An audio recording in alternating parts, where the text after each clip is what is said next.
just going through the one of the many photo sessions from the guy I worked with. His father was a famous photographer in the New York City area from the mid 40s all the way up until the early 70s.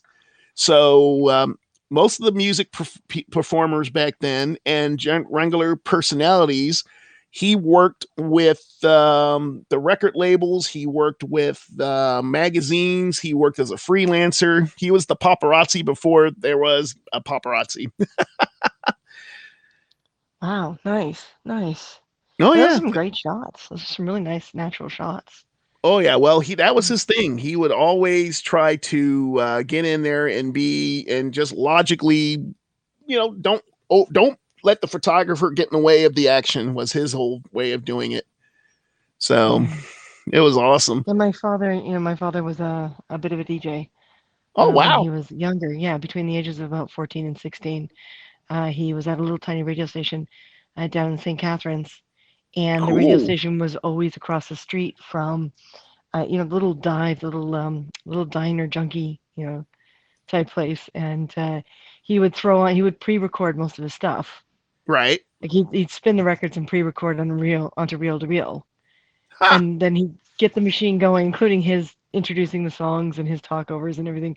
He'd get the machine going, and then he'd go across the street for fries and sit down with a friend and talk, and he could hear the radio, because they also played the radio. And my godfather, Leo, who just came back into my life more recently when I moved back to Ontario, he surfaced when he found out my father passed away, so he got in touch with me, and we've been spending some time together going over a lot of memories and stuff like that. And he said the one time he was waiting there, at the restaurant, and my father came running across the street, and you could hear the radio. And he sat down. He said, "Okay, I'm gonna have some fries. I'm gonna have my coffee and my fries." And suddenly it was dead air. And he said it was the first time he'd ever seen my father have a panic attack. Because he went suddenly, he just left his fries and his coffee, went running back across the street, and after he got everything back on air, he came back and he said, "Yeah, the tape was chewed, so Oh. I'm now playing next hour's programming, and I'll go back and deal with it after I eat my fries and coffee." Great, Dad. Really? Hmm. Oh yeah. Awesome. My father. Yeah. I love the man. I really do. I miss him dearly. And I mean, he says when he moved to Toronto and he started working for Chum City, and 1050 Chum was AM, and Right. 104.5 is FM. And he was working for AM. He was working for 1050 at the time. And he's a political reporter. Like he went from being a DJ to being a political reporter. And the way he tells the story is that he was slicing, a report from Queens Park, from the political, from the Capitol, and suddenly he had, his assignment editor came up and just tapped him on the shoulder and said, "Bob, now you're going down to the train station, and you're interviewing the band." And he's like, "I don't know who that is, but okay, fine. Why me? I'm a political reporter." And they said, "Yeah, but the guy who's supposed to be doing it hasn't showed. Oh. So you're going to go do it." And he went running down there, and they were like, "Okay, you're late." And he said, "Well, the other guy didn't come." And so, that's why he was late. He wasn't late. He was on time for when he was handed it. And they said, "Yeah, but the train's got to go." And he said, "Well, I don't even know who I'm interviewing. I'm kind of winging this. I don't mind a ride on the train if you can guarantee me a ticket back. Why don't I interview them while the train is going?" And they were like, "Oh, okay." So they threw him on the train, and that's when he discovered he was interviewing the Beatles. And it was just Nice. like he said he sat down, and they put a little chair, like they had the benches, right? They took the table out from in between. They unhooked it and moved it, and they put a chair for him in the aisle so he could interview them. And he sat down. And he's like, "So you're who I'm interviewing? I actually know questions. I actually know who I'm talking to now. I could actually ask questions." And then he spent the whole train ride between Toronto and Montreal with the Beatles. And he said it was crazy. He wound up exhausted when he got back. It was just insane. But he got all the audio clips that Chum wanted, and he got the recordings, and he asked some interesting questions, and they were happy. And he said from then on, it was like, I'll always be a political reporter, but it just didn't seem the same after that. Yeah. Well, he was there when the magic happened. So that Mm. is awesome that, he had a chance to share his expertise and get the guys a good time. And I'm sure you probably could drag that up somewhere. I'm sure somebody has a recording copy of it. If I you, wonder sometimes, like a lot of yeah, stuff I did back when I was a kid, like because I was a kid reporter, I can't find copies of it. Partially because everyone, very few people had even VHS machines back then.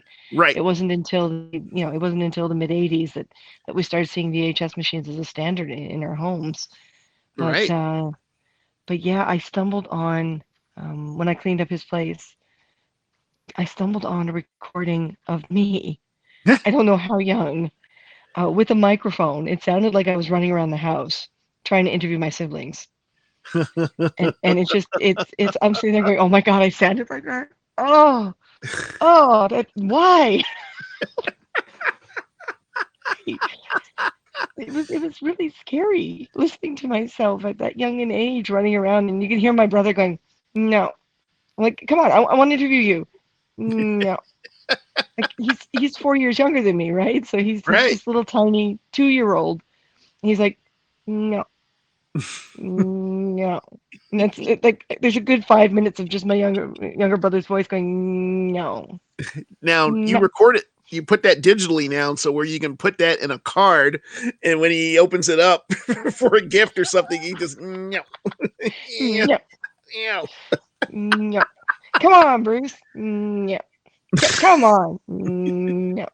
Oh, fine.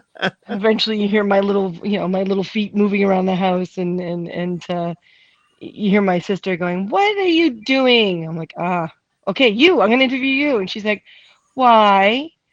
Well, because Daddy gave me his machine and the mic. Why? I don't. I think he's trying to encourage me.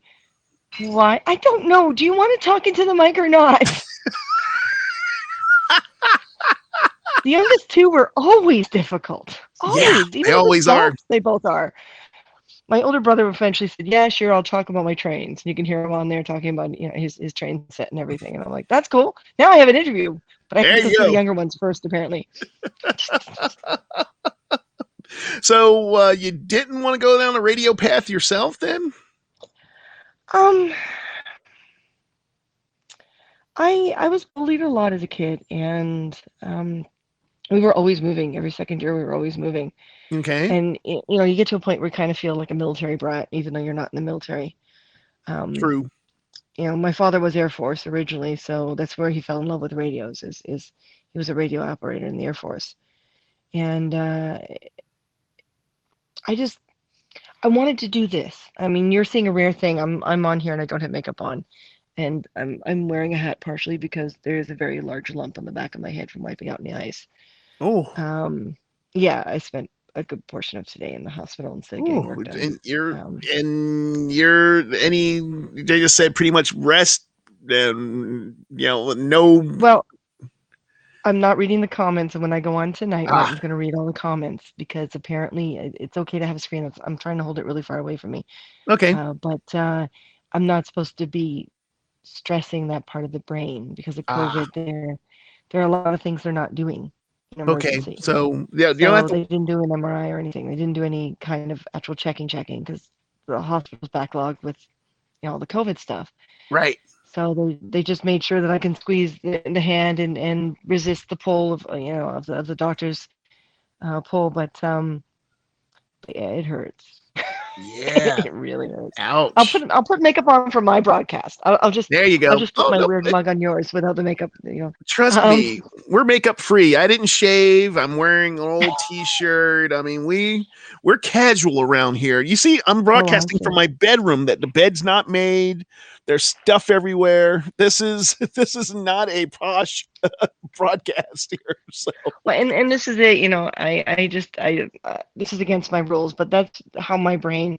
I'm gonna actually see if I can balance you on a cup because I've only got a few more minutes because um, there oopsie, we go. hubby's going to get get some help. A friend has offered to help us do some cleanup and try to get caught up and do dishes and stuff like that. So he's going to go Good, pick that good. person up so they don't wipe out on the ice.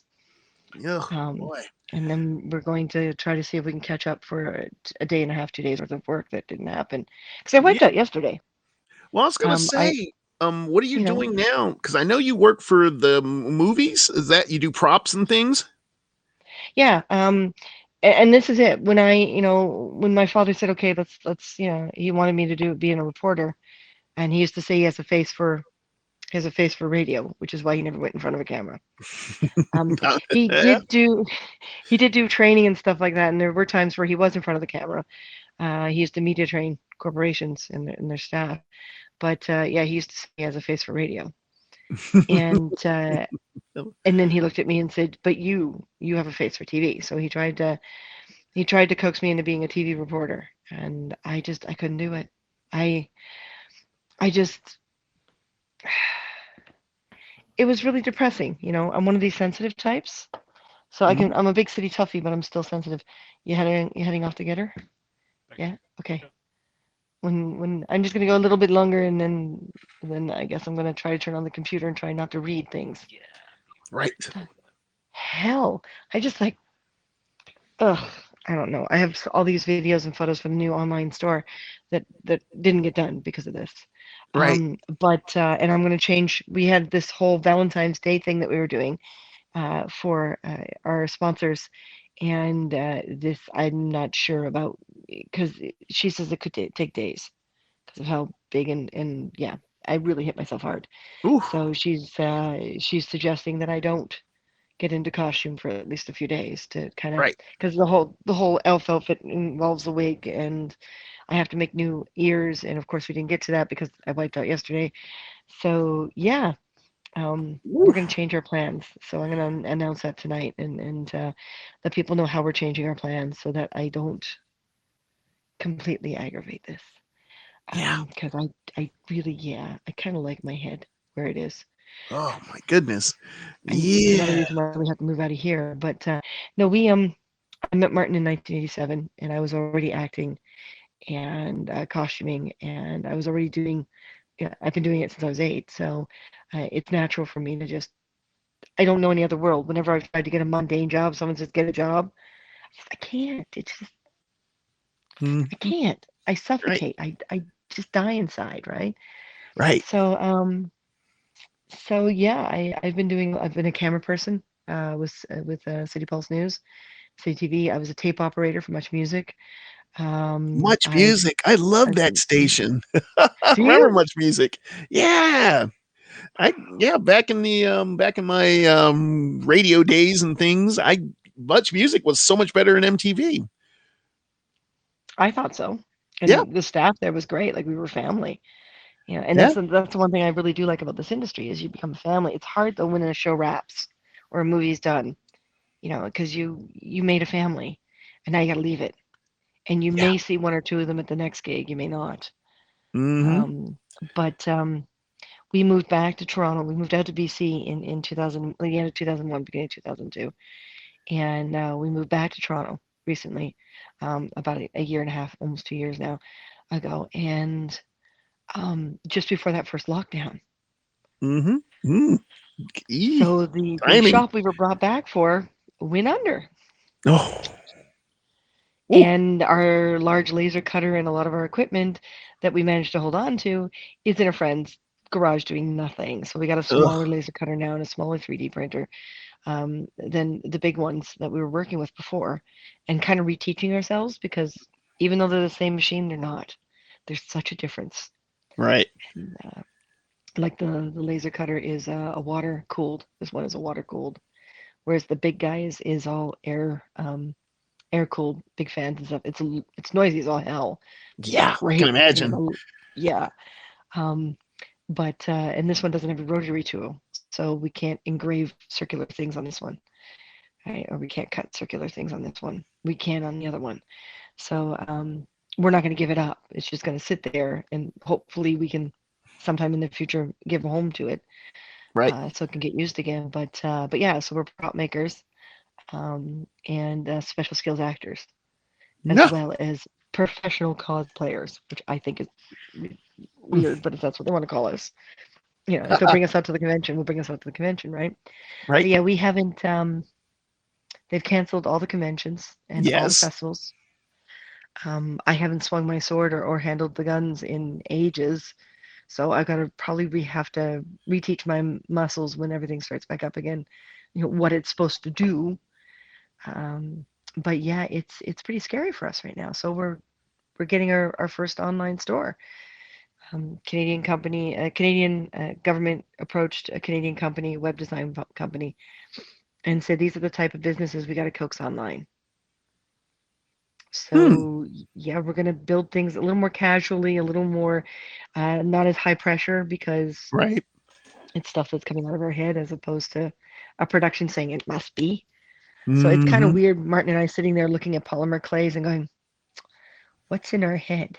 We don't have a drawing to work from. We don't have a diagram to work from. We don't know what we're Weird. doing. Yep. So, anything we should be looking out for? I mean, is it going to be more character based? More? I mean, what are? Is it going to be more real sci-fi based? Uh, what can we look forward to? No, we're mostly fantasy and sci-fi.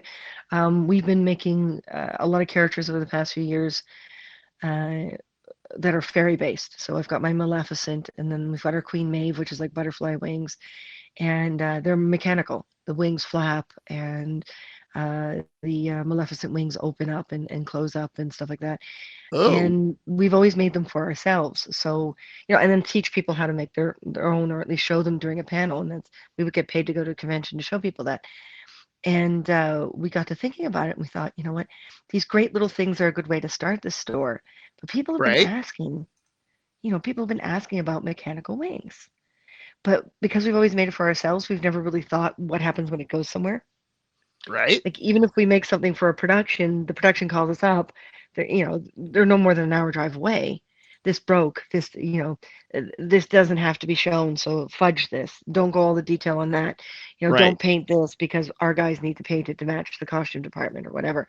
Um, so this is the first time we've actually sat down and thought we should see if we can make the mechanics and the wings and the pack not for us, but for people who we don't have next door, and try to make it so it's not necessarily dummy proof, but um, how do I put it?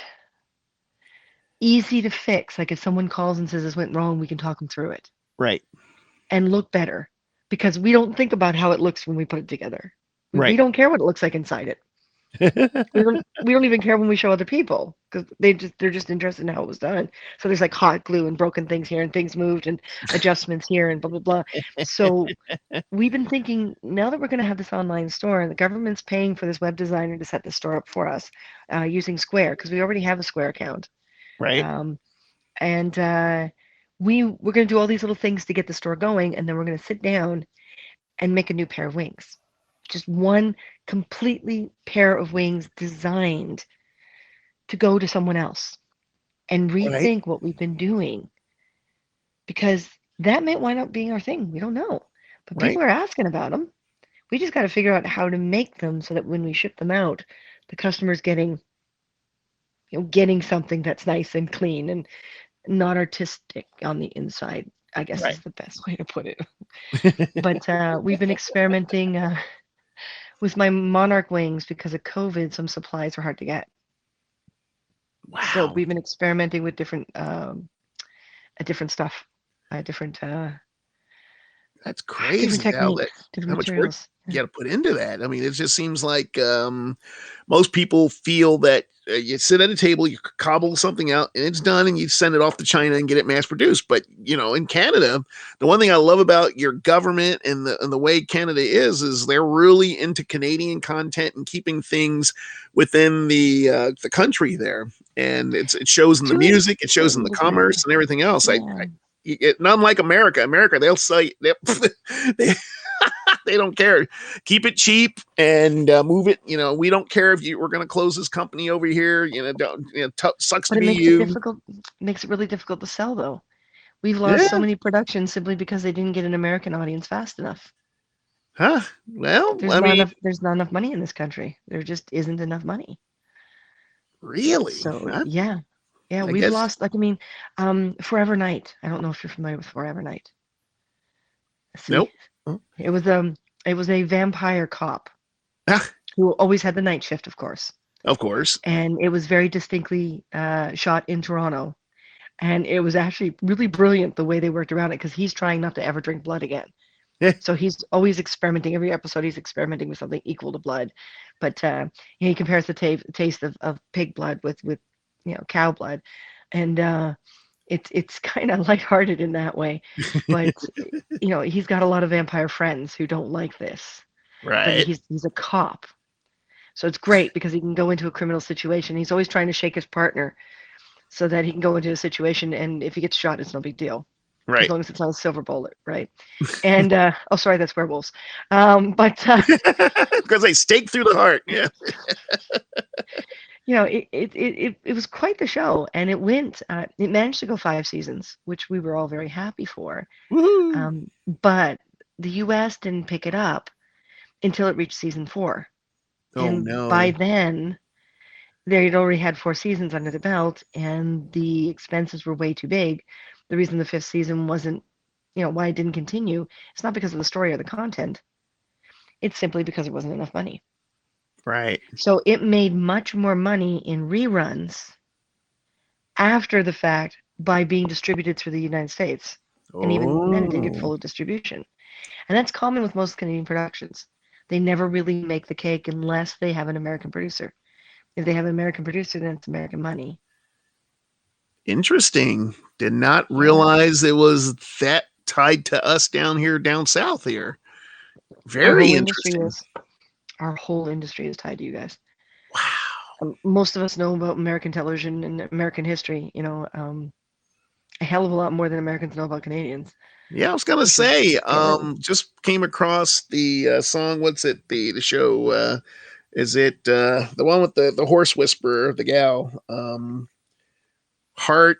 Uh, Heartland. Is it? Okay, yes. Okay, yeah, just saw that and I was like, huh, there's one. It's on CBC, and I can say I've never heard of. It's weird, Yep. and I'm in the movie. I Yep. mean, I distribute and do movies all the time, and it's just and shows, and I was like, wow, never heard of that one. Very interesting. Well, it's like Great. how old was I? I was like 25, 26. I think I was about 20. Yeah, around 25, 26. I submitted to the National Film Board of Canada for their shorts competition, and um, I wrote a production. I wrote a short, a movie, a small movie that had a Canadian character, and she winds up. She's always feeling responsible for everyone. Like she's over nice. Her money's always gone. Right. She doesn't get anywhere very fast because she's picking things up for people all the time or holding doors. And her boyfriend says, "Listen, and I had the boyfriend as like a big black guy and her this small little white kid. And I thought it was the perfect image to have this really nice, you know, especially when we're talking like the 90s. Yeah. We're talking the mid 90s. That kind of thing sells. Some little Yeah. blonde chick with a big black guy sells, right?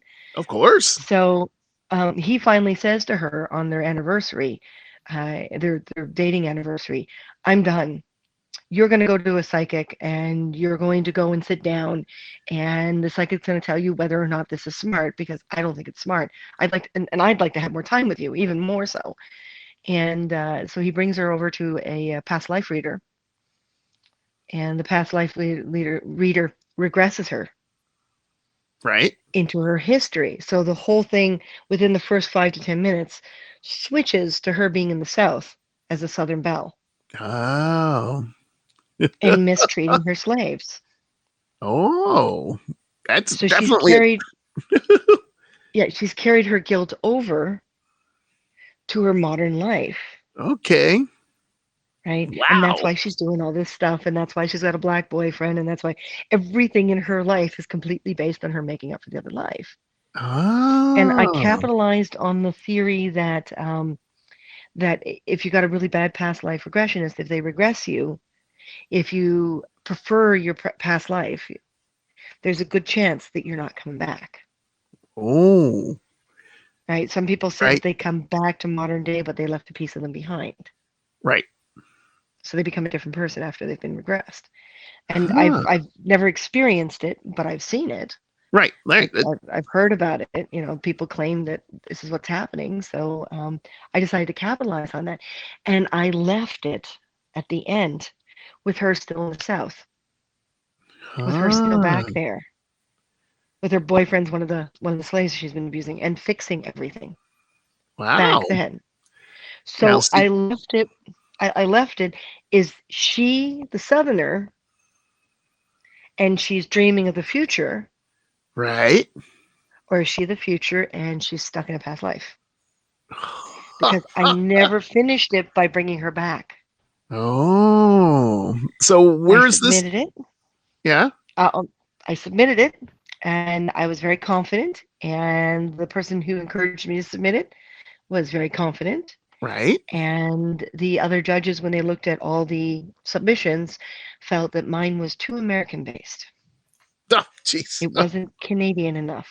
Oh, I would have had a Canadian crew. I would have had a Canadian, right, performers. I would have had, I mean, the whole thing would have been Canadian. We would have taken one of the old houses out, out in Pickering or up in Guelph that right, look like they belong in the South, right? right, Just CGI some plants in the background, some cane or something, or wheat or cotton, right? But right. yeah, because half of my story occurs, half of it's in Canada and Toronto, half of it's in the States. They felt it was too American centric. Hmm. I guess that would be a thing up in Canada. Being in there. Hey, hello. How you doing? I was just saying hello in the. Don't look at the comments. Mhm. Don't want you getting a headache. I Don't look know, at the yeah, comments. Jesus. It's gonna be interesting tonight when we go to air. It's gonna be like, oh, I'm gonna have to say to Martin, Martin, you read them. Yeah, I Martin, can't read read. them. Martin, You got one job and I one know, job only to read. I know you can. I know you can, honey. I love you. Read. Um, but yeah, she says, like, see if I can resist. So all my friends are sending me text messages, and I'm saying call. And then I'm realizing to type out call me. I'm actually like on your when I saw you invited me, it was like, yes, because I'm sitting there going, I want to have a conversation. I want to have a conversation. Oh, I'm typing. Freaking hell. And it was like, oh, he's inviting me. I can actually flap my lips. Yes, That's safer. yes, it is. Because I just I prefer the talking format of things here, and I'll throw Ray an invite as well.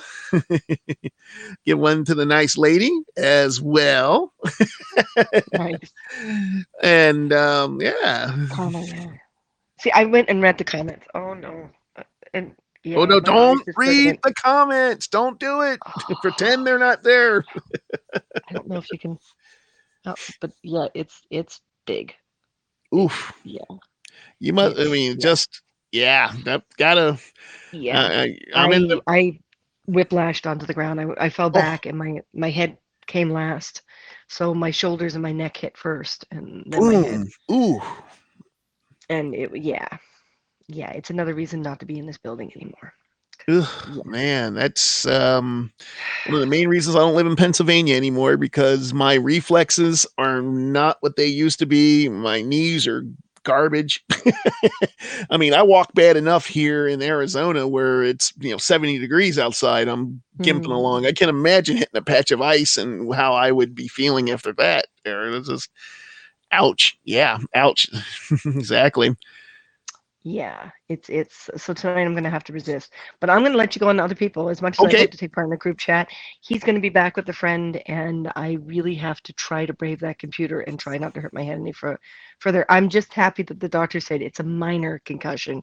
Yes. Um, my memory might actually still be intact.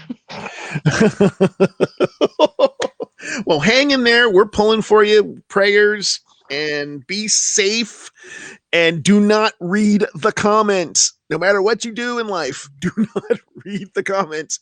Just gonna go like And that so I can't see yeah, them. okay, I will do it for you. There you go. So Thanks for coming by, Chris. Always a pleasure. Don't be a stranger. And I'll see you probably next week when I'm doing this photography thing yet again. Talk to you soon. Bye, everyone. Bye. All right. Hey, it is Raymond. What's going on, brother? Oh, Hey, how you doing? Can you hear me and see me? Yeah, man, I am doing great. Stuck in the studio here doing my thing. And let me see if I can actually change the sizing mode here to where I don't look like I'm in widescreen. There we go. There we go. Better yet. I don't get to see the messy bed behind me here. So, It's fine. Are you on your way? Are you on your way into work right now? Yeah, I'm about to head to work in a few minutes here. So Okay, I decided to stop on by and say hello. Well, hello. Hello. Hello. Was it me you're looking for?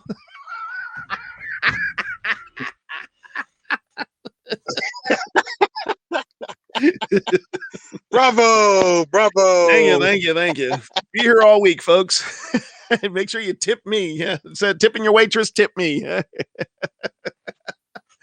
Man, oh man. So yeah, we were just talking photography as we started out, and then later on tonight I'll be on with Helen and Michelle, and I think we're going to touch on the Rock and Roll Hall of Fame. I think she mentioned we're going to talk about 70s rock stars who dabbled into disco, which I'm going to be all over that. It's gonna be fun talking about that. So, how's your show been going?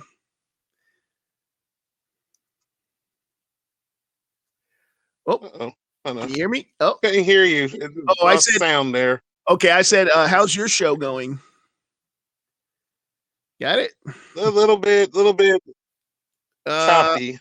Okay, let's see if I can do it really slow. How is your show going? It's going. I can hear you. Technology. Oh, let me see if I reset and let's see. Reset. Let's see, reset, and let's see if that works there. And boom, and boom.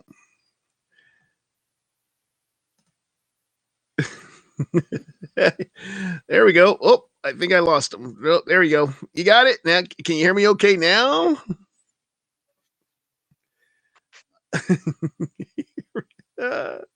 No? I think I can hear you. There we go. There's somebody. It could be my end, though. Yeah, just kind of weird, kind of wacky. There we go. Hold on for just a second. Hold on. And he'll be back, and you get to see the rest of the room. Look at it. Hey, wonderful. Woohoo. You make it? That work? I'm here. Yeah. All right. So about your show, let's hear about it. Let's talk it up a blue streak. All right. We'll do this real quick in case the phone goes out on me again.